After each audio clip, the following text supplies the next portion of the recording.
స్వార్థం.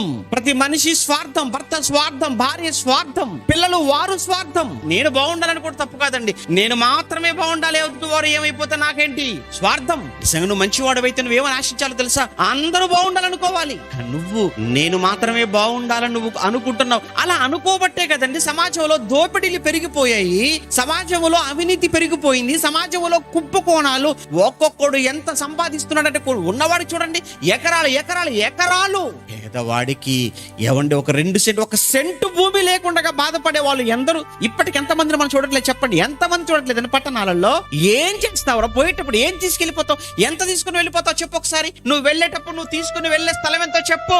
ఒకవైపు మన కళ్ళ ముందు అలా వెళ్ళిపోతున్న వారిని ఎందరినో చూస్తూ కూడా నీకు ఇంకా సంపాదించాలన్న ఆలోచన, పిచ్చి నీకు పోవటం లేదు. నువ్వు అసలు మనిషివా?